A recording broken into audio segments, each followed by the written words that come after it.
पौलुस के इन तमाम बातों का अपने बारे में बताने का मकसद क्या है कि मैं यहूदी हूं, मैं फरीसी हूं, मैं बिन्यामीनी गोत्र का, मैं इजराइल का हूं, मैं इब्री का इब्रानी हूं। ये तमाम चीजों, मेरी क्या पदवी है, मेरी क्या मैंने कितना स्टडी किया है, मैंने कितना परमेश्वर का काम किया है, ये तमाम चीजों को पौलुस का बताने का मकसद सिर्फ ये है कि देखो मैं ज्ञाता भी हूं, मैं व्यवस्थापकों का व्यवस्थापक भी हूं, मैं यहूदियों का यहूदी भी हूं, मैं तमाम चीजों को, तमाम उन ग्रंथों को जानने वाला हूं जो पुराने नियम के लोग जानते थे ना। शास्त्री लोग, फरीसी लोग, व्यवस्थापक लोग, इन सब का मैं जानकार हूं, इन सब के मैं ऊपर हूं। लेकिन इस बात का बताने का मकसद पौलुस का क्या है, वो 7 वचन में लिखा है, पढ़ेंगे उसको। परंतु जो बातें मेरे लाभ की थी, बस रुक जाएंगे। फरीसी होना एक लाभ को दर्शाता है, व्यवस्थापक होना एक लाभ को दर्शाता है, इजराइल के गोत्र का होना एक लाभ को दर्शाता है। मतलब जो जितने ऊंचे कैटेगरी का रहता है उसको उतना उच्च दर्जा दिया जाता है, ठीक है कि नहीं। आज के जनरेशन में अगर कोई पंडित का बेटा है, अगर कोई किसी भी वो महात्मा का बेटा है, तो उसको उच्च दर्जा दिया जाएगा। अगर कोई फंक्शन हो रहा है, अगर कहीं इनविटेशन दिया गया है, तो उसको एक अलग से कुर्सी दी जाएगी। आज भी देखते हैं ना आप, किसी शादी पार्टी में जाते, कोई स्पेशल गेस्ट रहता है तो उसको स्पेशल कुर्सियों में बैठाते हैं, सामने की कुछ चेयर खाली करके रखते हैं। अगर अपने मसीह संसार में देखें तो अपन लोग भी जब क्रूसेड कन्वेंशन करवाते हैं तो सामने की चर्च में भी कुछ कुर्सियां सामने की खाली रहेंगी। क्यों? क्योंकि वहां पर कुछ स्पेशल लोग बैठेंगे। समझ में आ रहा है? सेम ऐसे ही पौलुस अपनी तमाम चीजों को बताने के बाद, वो सारी चीजें किस चीज को दर्शाती थी? एक स्पेशलिस्ट को दर्शाती थी, एक उन्नति को दर्शाती थी, एक विद्वान व्यक्ति को दर्शाती थी। पौलुस कह रहा है देखो, परंतु जो बातें मेरे लाभ की थी ना, जितने भी पद, जितने भी कैटेगरी उसने बताई, वो सारी चीज उसके फायदे की थी। अच्छा दर्जा मिलता उसको, अच्छा नाम मिलता, अच्छी शोहरत मिलती। लेकिन पौलुस के कहने का मतलब, पौलुस कह रहा है कि मैंने उन्हीं सारी चीजों को क्या कर दिया? क्या कर दिया? उन्हीं को मैंने यीशु मसीह के कारण हानि समझ लिया। अब मैं उनकी चर्चा नहीं करता। अब मैं नहीं बताता किसी को मैं फरीसी हूं, मैं इजरायली गोत्र का हूं, मैं इजरायली वंश का हूं, मैं बिन्यामीन गोत्र का हूं, मैं इब्री का इब्री हूं, मेरे शरीर का खतना हुआ है, और देख लो खतना करने वाले लोग स्पेशल लोग रहते। ये तमाम चीजों को वो नहीं बताता, इनका जिक्र नहीं करता। आपको पता है बहुत सारे लोग अपने बारे में आजकल ज्यादा बताते हैं, मसीह का प्रचार कम करते हैं। समझ में आ रहा है? अगर उनको पुलपिट मिल जाए तो वो अपने बारे में, अपने सेवकाई के बारे में बताना शुरू कर देते हैं, लेकिन मसीह का सुसमाचार को कम प्रचार करते हैं। समझ में आ रहा है? पौलुस क्या कह रहा है? मैंने उनको हानि कैसे समझ लिया? आपने डिग्री फाड़ के फेंक दिया क्या? जो ज्ञाता था, वो व्यवस्थापकों का ज्ञान था, वो फाड़ दिया, फेंक दिया, अलग कर दिया। कैसे निकालेगा? डिग्रियां तो चलती नहीं थी, अब चलती भी होंगी तो अपने को नहीं मालूम उस समय, ठीक है कि नहीं? क्या कर दिया? फाड़ के फेंक दिया, अलग कर दिया। क्या किया? हानि समझ लिया। हानि समझने का मतलब होता है क्या कर दिया उसने? उसकी चर्चा नहीं करी, उसके बारे में जिक्र नहीं किया, उसको प्रयोग में नहीं लाया। जाग रहे? समझ में आ रहा है? पौलुस के आज हम लोग अपने से लोगों को जोड़ने के लिए बहुत बार कलीसिया में, चर्च में, दरबार में अपने बारे में ज्यादा बताते हैं। जाग रहे? सावधान ऐसे लोगों से।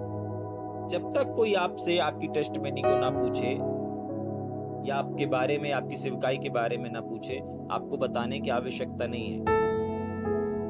जाग रहे? हाँ, आप अनजान लोगों के बीच में खड़े हैं, आप बता सकते हैं, गवाही का समय चल रहा है, आप बता सकते हैं, ठीक है। लेकिन विशेषकर इस बात को देखें कि जब आपको बुलाया प्रचार करने के लिए है, जब आपको बुलाया सेवकाई करने के लिए है, तो फिर आपको उसी सेवकाई को करना है जिस उद्देश्य के लिए आपको बुलाया गया है। समझ पा रहे हैं? पौलुस कह रहा है जिनसे मुझे उच्च दर्जा मिल सकता था, उन सब को मैंने क्या कर दिया? हानि समझ लिया। मतलब उनको प्रयोग में नहीं लाया है। जाग रहे? उसके आगे हानि समझ लिया, उसके आगे लिखा हुआ है, वरन मैं अपने प्रभु मसीह यीशु को पहचान, प्रभु यीशु मसीह की पहचान की उत्तमता के कारण सब बातों को हानि समझता हूं। बस थोड़ा सा रुकेंगे और इस बात को समझेंगे। पहली चीज, पौलुस ने अपनी सारी बेनिफिट, सारे उच्च दर्जे जो उसको उच्च दर्जा दे सकते थे, उच्च चेयर दे सकते थे, एक अच्छी जगह पर उसको रख सकते थे, उसने उन सब को किसके कारण, 7 वचन में लिखा है, मसीह के कारण हानि समझ लिया। समझ में आ रहा है? मसीह यीशु के कारण हानि समझ लिया। अगर वो चाहता किसी भी महल में बैठ करके, व्यवस्थापक का ज्ञान था तो वो न्याय करने वाले लोग जो रहते ना राजा के अगल बगल में, उनके साथ बैठ करके जिंदगी गुजार सकता था? नहीं गुजार सकता था। हाँ, मान लीजिए आज कलीसिया में एक पास्टर कलीसिया को चला रहा है, तो एक व्यक्ति जो बाइबल को जान गया है, असिस्टेंट पास्टर होकर के जिंदगी भर सैलरी ले सकता है और क्या कर सकता है, बैठे रह सकता है। कभी जरूरत पड़ी तो प्रचार कर दिया। समझ में आ रहा है? ऐसा इस प्रकार से राजमहल में भी होता था। राजमहल में एक राजा रहता था, लेकिन वहां पर काउंसलिंग करने वाले, वचन के अनुसार, शास्त्र को जानने वाले, वचन के अनुसार न्याय करने वाले, ऐसे लोग हुआ करते थे। तो पौलुस के पास ऐसे अवसर थे कि वो इस प्रकार से जीवन को जी सकता था और उसका आनंद ले सकता था, लेकिन उसने, उनको सब सुविधा भी दी जाती थी। याद रखिएगा, जैसे आज सरकारी व्यक्तियों को अच्छी पोस्ट, घर दिया जाता है, क्वार्टर्स दिया जाता है, अच्छी सैलरी दी जाती है, खाना पीना दिया, सब कुछ दिया जाता है, ऐसे ही उस समय भी राजा महाराजाओं के आस पास में जितने भी सहकर्मी, सलाहकार लोग रहते थे, उन सबको सारी सुविधाएं दी जाती थी। ठीक है कि नहीं? लेकिन पौलुस ने इन सब को मसीह यीशु के कारण क्या समझ लिया, हानि समझ लिया। और दूसरी बात यहाँ पर लिखा हुआ है 8वें वचन में कि अपने प्रभु यीशु मसीह की पहचान की उत्तमता के कारण, क्योंकि वहां पर उसकी पहचान हो सकता है। राजमहल में व्यवस्थापकों के बीच में एक व्यवस्थापक की होती, एक बिन्यामीन के गोत्र की होती, इजराइल की होती, खतना वाले की होती। ये जितनी डिग्रियां उसने बताया ना, इन डिग्रियों के बल पर उसकी पहचान होती। जाग रहे? लेकिन ये डिग्रियां, ये पद उसको स्वर्ग नहीं लेकर के जा सकते थे, उसका उद्धार नहीं करा सकते थे। लेकिन जब उसको आत्मा की अगुवाई हुई, बाइबल बताती है उसने क्या किया। 8वें वचन में लिखा है, प्रभु यीशु मसीह की पहचान की उत्तमता के कारण। मतलब उसके कहने का मतलब ये है कि सारे फरीसियों से बढ़कर, सारे इब्रियों से बढ़कर, सारे बिन्यामीन के गोत्रों से बढ़कर और सारे व्यवस्थापकों से बढ़कर, सारे पदों से बढ़कर एक पद है, और वो है प्रभु यीशु मसीह की पहचान की उत्तमता का पद। समझ पा रहे हैं? कौन सा पद है? प्रभु यीशु मसीह की उत्तमता के पद के कारण, पोस्ट के कारण। जाग रहे हैं? समझ में आ रहा है 8वां वचन? वरन मैंने प्रभु यीशु मसीह की पहचान की उत्तमता के कारण, मतलब एक पहचान की उत्तमता, मतलब जो पोस्ट है प्रभु यीशु मसीह के पहचान की, उसके कारण मैंने सब वस्तुओं की हानि उठाई और सबको कूड़ा समझ लिया। जाग रहे?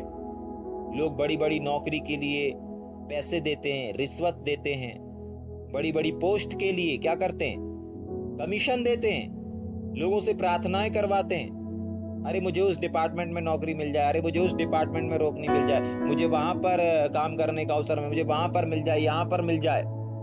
पौलुस ने उन सारी डिग्रियों को, उन सारे पदों को, उन सारी चीजों को कूड़ा समझ लिया। समझ पा रहे हैं? अगर आज आप नौकरी के पीछे भाग रहे हैं, अगर आप अच्छी पोस्ट के पीछे भाग रहे हैं, सरकारी नौकरी के पीछे भाग रहे हैं, तो पौलुस एक सबसे अच्छा एग्जाम्पल है कि पौलुस ने मसीह यीशु की पहचान की उत्तमता के कारण, कि मैं अगर आगे पहचाना जाऊं तो किस नाम से पहचाना जाऊं, अगर मेरी कोई पोस्ट रहे तो कौन सी पोस्ट रहे। ठीक है कि नहीं?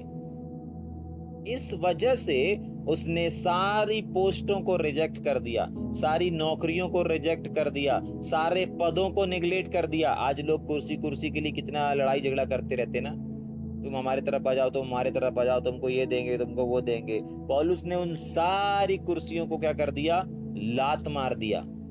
और क्या किया, मसीह की उत्तमता की पहचान में, उस वजह से क्या किया, उन सब को कूड़ा, क्या लिखा वहां पर 8 वचन के लास्ट भाग में, और उन सब बातों को, सारी पोस्टों को, सब बातों का मतलब क्या है, सारी पोस्टों का, सारी कुर्सियों का, सारी चेयरों का, सारे उन पदों को जो पद ऊपर उसने बयान किए थे, उन सब को उसने क्या समझ लिया, हानि समझ लिया। हानि समझ लिया, ये मेरे लिए हानि है।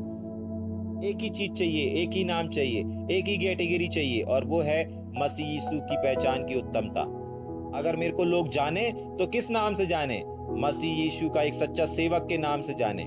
आज एक सवाल है, आपको लोग किसके नाम से जानते हैं? अच्छा डॉक्टर है इसलिए जानते हैं, अच्छा इंजीनियर है इसलिए जानते हैं, किस लिए जानते हैं? ये जानकारी आपको स्वर्ग नहीं ले जाएगी, ये जानकारी आपको आपका उद्धार नहीं कराएगी। मसीह की पहचान की उत्तमता आपको क्या करेगी, उद्धार की ओर लेकर के जाएगी, आपको अनंत जीवन में लेकर के जाएगी। जाग रहे हैं? तो अगर आप अपने जीवन को सिर्फ सरकारी नौकरी के लिए, सिर्फ ऊंचे पद के लिए ही इस्तेमाल कर रहे हैं, पूरे घंटों घंटों 12-12 घंटे दिन भर के उसी में दे रहे हैं, उसी पोस्ट में दे रहे हैं, आप अपने बच्चों को अगर दे रहे हैं कि पढ़ लिख करके एक बड़ा आदमी बन जाए, बड़ा आदमी बन जाए, तो आप सब बेकार का काम कर रहे हैं। जाग रहे हैं? आप बच्चों को पढ़ाना गलत नहीं है, ठीक है, बड़ा आदमी बनाना गलत नहीं है, लेकिन सिर्फ उसी में उनके समय, आप जरा सोचिए ना, अगर दिन के 12 घंटे होते हैं, अगर 8 घंटे वो स्कूल चले गए, 6 घंटे स्कूल चले गए, आकर के होमवर्क करे, तो मसीह के लिए तैयार करने के लिए आपके पास कितना समय बचा, कितने घंटे बच रहे हैं? आज 6 घंटे आपके बच्चे स्कूल चले जाते हैं, 2 घंटे आकर के खाना खाते हैं, होमवर्क करते हैं, 1 घंटा आराम करते हैं, पूरा दिन खत्म, दूसरे दिन फिर स्कूल के लिए तैयार। आप कैसे उनको मसीह में मजबूत कर पाएंगे? ये तो सिर्फ यही बात हो गई कि आप सिर्फ अपने बच्चों को एक कामयाब इंसान बनाना चाहते हैं। जाग रहे? बच्चों को वचन के, संसारिक ज्ञान के साथ साथ वचन का ज्ञान भी आपके पास देना जरूरी है। नहीं है दिन भर मनन, आपको कम से कम फैमिली प्रेयर में 2 घंटा बिताना है, 2 घंटा 40 मिनट बिताना है, अध्ययन करने में बिताना है, उनको वचन से सिखाना है, वचन उनके कानों से अंदर जाना चाहिए, तभी वो वचन उनको प्रकाशित करेगा, और क्या करेगा, वो जिस काम में हाथ लगाएंगे वो काम आशीषित हो जाएगा। अगर वचन से हट करके आप कुछ चीजों को पाना चाहते हैं, नहीं पा पाएंगे। जाग रहे?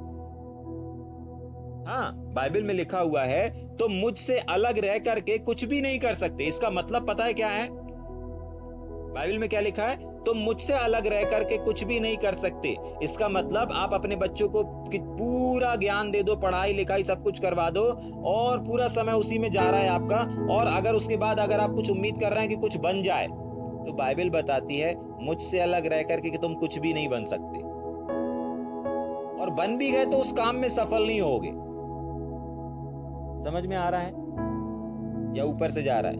तभी के लिए अपने बच्चों को भी, अपने आप को भी अधिक से अधिक वचन में, वचन को सुनने में, क्योंकि ये वचन ही है जो भेज करके परमेश्वर चंगा करता है, वचन ही है जो हमें छुटकारा देता है। बहुत सारे छुटकारे प्रार्थना के द्वारा हो जाते हैं, लेकिन बहुत सारे छुटकारे ऐसे हैं जो आप परमेश्वर के वचन को सुनने के द्वारा होते हैं। किसके द्वारा होते हैं? हाँ, बहुत सारे छुटकारे कैसे हो जाएंगे? बहुत सारे छुटकारे कैसे हो जाएंगे? प्रार्थना के द्वारा हो जाएंगे। लेकिन बहुत सारे छुटकारे कैसे होते हैं? वचन को सुनने के द्वारा।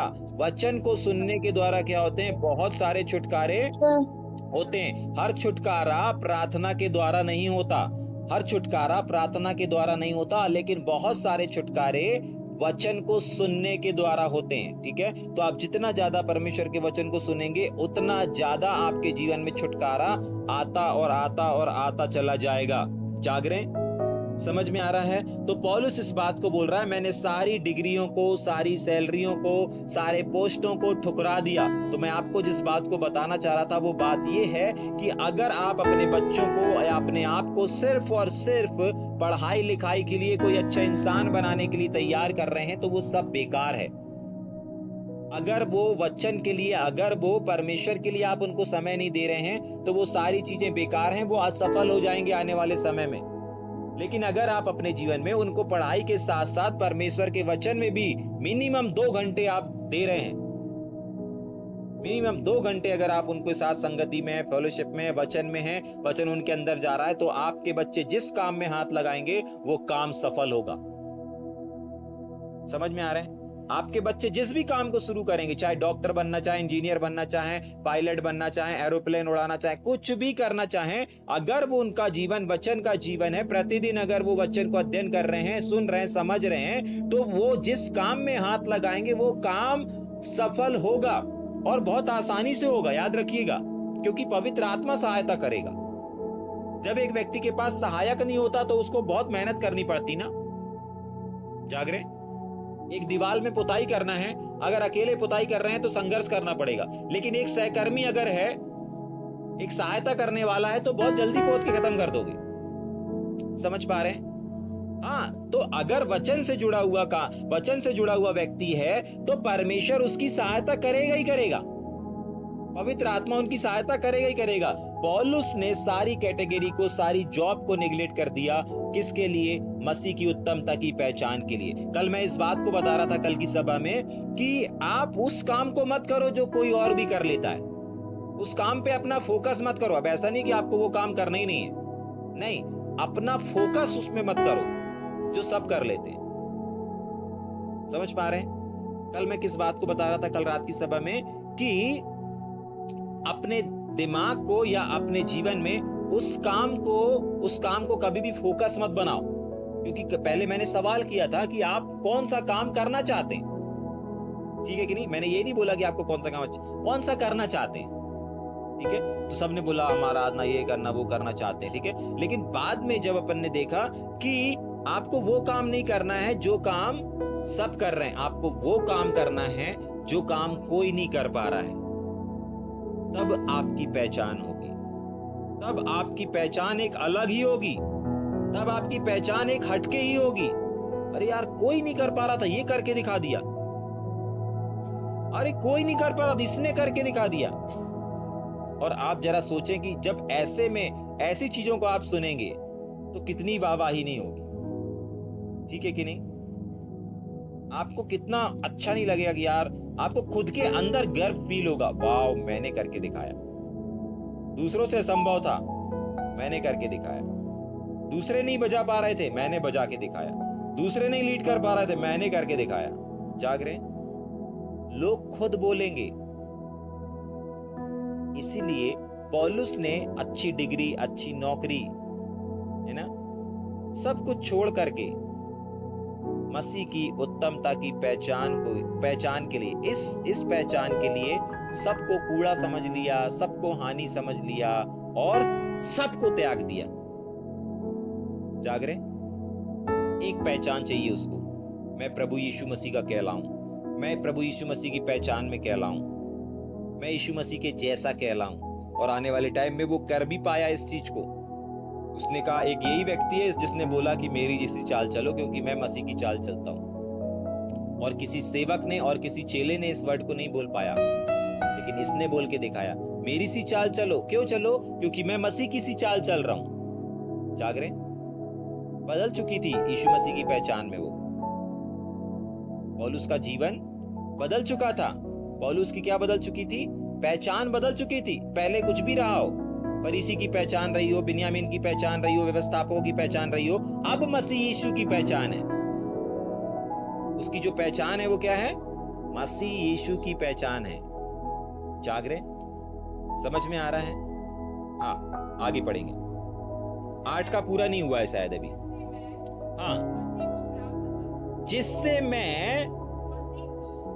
मैं मसीह यीशु को क्या करूं? प्राप्त करूं। ठीक है? मसीह के बारे में जान लेना काफी नहीं होता, मसीह के बारे में प्रचार कर लेना काफी नहीं होता। हम स्टडी करते हैं, क्या कर रहे हैं हम? मसीह के बारे में, वचन के बारे में जान रहे हैं, लेकिन यहां मसीह को जानने के बारे में नहीं लिखा हुआ है। वापस क्या लिखा है आखिरी भाग? मैं उसको प्राप्त करूं। तो मसीह के बारे में, वचन के बारे में जानकारी रखना काफी नहीं है, परंतु मसीह को प्राप्त कर लेना काफी है। ठीक है कि नहीं? एग्जाम्पल दूं, उदाहरण दूं, ठीक है? नरेंद्र मोदी के बारे में सब लोग जानते हैं, ठीक है? नहीं जानते? हाँ, नरेंद्र मोदी के बारे में सब लोग जानते हैं, और राजीव गांधी, और वो अभी कौन है, राहुल गांधी के बारे में सब लोग जानते हैं, और एक और वो नेता कौन है दिल्ली के, चश्मा लगाते हैं ना, जो झाड़ू वाले थे, झाड़ू वाले थे, केजरीवाल केजरीवाल के बारे में सब लोग जानते हैं, ठीक है कि नहीं। तो केजरीवाल के बारे में सारी दुनिया जानती है, नरेंद्र मोदी के बारे में सारी दुनिया जानती है, साथ ही साथ राहुल गांधी के बारे में सारी दुनिया जानती है, लेकिन इनको कोई नहीं जानता। समझ में आ रहा है? बारे में जानना, उनके बारे में जानना और उनको जानने में फर्क है। बाइबल पढ़ करके हम यीशु मसीह के बारे में जानते हैं, ठीक है, लेकिन वचन पर अमल करने के बाद हम यीशु मसीह को जानते हैं। समझ पा रहे हैं? वचन को पढ़ने, अध्ययन करने के बाद हम वचन के बारे में जानते हैं, लेकिन वचन के अनुसार जीवन जीने के बाद हम मसीह यीशु को जानते हैं। समझ पा रहे हैं? दोनों में बहुत फर्क है। आज जो क्वार्टर और दारू पी रहा है, झगड़ा कर रहा है, उन लोग भी प्रभु यीशु मसीह के बारे में जानते हैं, उनको भी बाइबल रटी हुई है। तम्बाकू गुटखा खा के आएंगे, पुलपेट पे प्रचार करेंगे और बोलेंगे प्रेज द लॉर्ड, यीशु जिंदा है, यीशु मसीह ने कहा है, ऐसा लिखा है, वैसा लिखा है, ये करो, वो करो, बहुत सारी बात। क्यों? क्योंकि वो यीशु मसीह के बारे में जानते हैं। एक व्यक्ति जब यीशु मसीह को जान जाता है ना, तब वो संसार की चीजों को नहीं करता। हाँ, जब तक यीशु मसीह के बारे में जानकारी रहेगी, तब तक वो यीशु मसीह के समान क्या करेगा? जीवन नहीं जी पाएगा। लेकिन जिस दिन वो यीशु मसीह को जान जाएगा, समझ पा रहे हैं? एक व्यक्ति के बारे में जानना और एक व्यक्ति को जानने में बहुत फर्क होता है। हम बाइबल अध्ययन करके, स्टडी करके क्या कर रहे हैं? यीशु मसीह के बारे में जान रहे हैं, बाइबल के बारे में जान रहे हैं। लेकिन अगर आप चाहते हैं कि आप बाइबल को जाने, वचन को जाने, तो आपको उस वचन पर अमल करना पड़ेगा, उसके पद चिन्हों पर चलना पड़ेगा। समझ पा रहे हैं? जाग रहे हैं? बाइबल को जानना, यीशु मसीह को जानना अलग चीज है, उसके बारे में जानना अलग चीज है। समझ में आ रहा है? दोनों में बहुत फर्क है, दोनों में बहुत डिफरेंट है। मैंने उदाहरण के लिए कुछ नेताओं के नाम लेकर के आपको बताया कि आप सब जानते हैं, जानते हैं कि नहीं जानते? नरेंद्र मोदी के बारे में जानते हैं, केजरीवाल के बारे में जानते हैं, सबके बारे में जानते हैं, लेकिन अगर बोलेंगे इनको जानते हैं क्या? नहीं। ठीक है कि नहीं? समझ में आ रहा है या ऊपर से जा रहा है?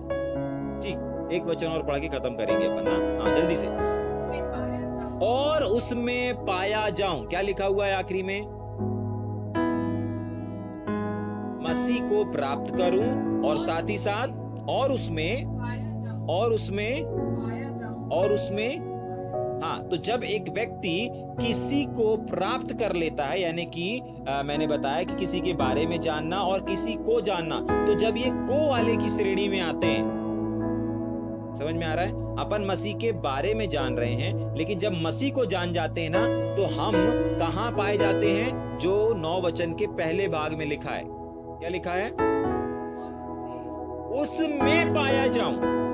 अगर आपको मोदी के बारे में जानना है, केजरीवाल के बारे में जानना है, केजरीवाल के बारे में जानना है, तो आपको दिल्ली जाना पड़ेगा, और उसके बाद फिर आप ये बोल पाएंगे नहीं, मैं दिल्ली में हूं। मैं कहां पाया जा रहा हूं? अभी मैं दिल्ली में पाया जा। मोदी के पास, मोदी के बारे में जानना है, तो आपको मोदी के बारे में जानने के लिए मोदी के पास जाना पड़ेगा। तो फिर आप क्या बोलेंगे? मैं मोदी के पास पाया जाऊं। अभी मैं कहां हूं? अरे मैं अभी मोदी के पास हूं। समझ पा रहे हैं?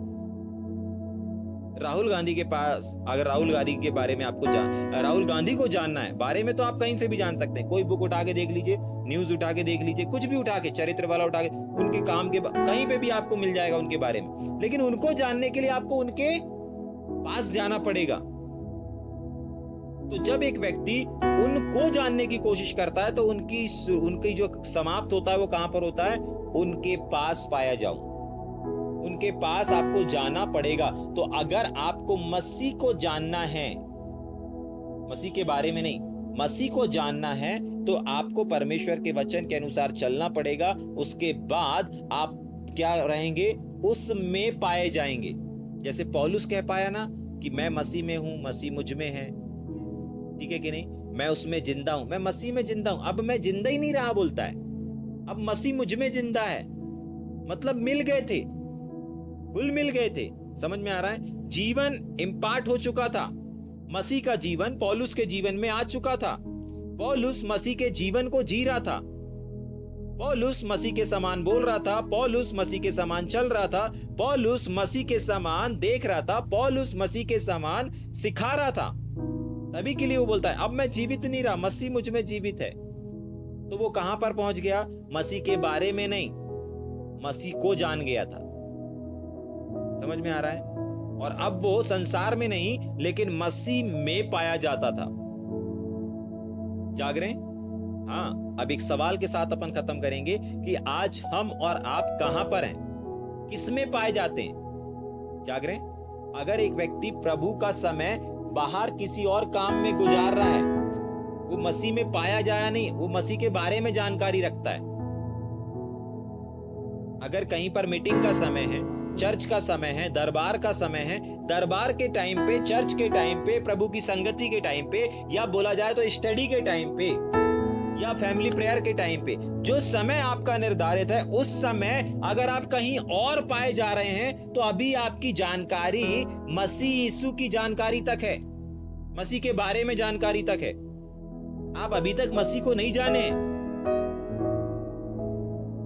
क्योंकि जब यीशु मसीह को जान जाएंगे ना तो यीशु मसीह अपने फैमिली, अपने परिवार सबको बोल देता था कोई मेरा परिवार नहीं, कोई मेरी माता नहीं, कोई मेरे बच्चे नहीं। क्यों? क्योंकि अभी समय पीचिंग एनाइंटिंग का है। तुम कहां पारिवारिक एनाइंटिंग लेके यहां घुसे आ रहे हो? बाहर रहो बोलते। समझ पा रहे कहां से बात कर रहे हैं? हाँ, अभी पीचिंग एनाइंटिंग चल रही है यीशु मसीह की, और वो पारिवारिक एनाइंटिंग को लेकर के आ गए। अरे बेटा दाल चावल खा लिए, कब खत्म होगी मीटिंग? बोले कोई मेरे परिवार नहीं। समझ में आ रहा है? क्योंकि अभी समय था पीचिंग एनाइंटिंग का, यीशु मसीह जब सेवकाई कर रहे थे। जाग रहे हैं? याद रखिए, जब भी दरबार का समय हो, सभा का समय हो, मीटिंग का समय हो, यहाँ बाइबल स्टडी का समय हो, आराधना का समय हो, चर्च का समय हो, जेल से कोई भी समय हो, अगर आप उस समय वहां मौजूद नहीं है तो अभी भी आपकी जो जानकारी, अभी भी आप यीशु मसीह के बारे में ही जान रहे हैं। अभी मसीह यीशु को नहीं जाने। अगर जान गए होते तो उसके पास पाए जाते। हजार काम छोड़ के आप संगति में पाए जा रहे हैं, इसका मतलब है कि आप मसीह में पाए जा रहे हैं। समझ में आ रहा है? आप मसीह को जान गए हैं, मसीह के बारे में नहीं। मसीह को जान गए, लेकिन अगर आप कभी हैं कभी नहीं है तो आपने अभी तक मसीह के बारे में जाना है, मसीह को नहीं जाना है। जाग रहे हैं? होने दीजिए आज की सुबह हम इस क्वेश्चन के साथ अपने अपने दिन को और दिन भर स्मरण करते रहें, याद करते रहें कि आज की सुबह परमेश्वर ने हमसे क्या बोला था, आज की सुबह परमेश्वर ने हमसे क्या बात किया था।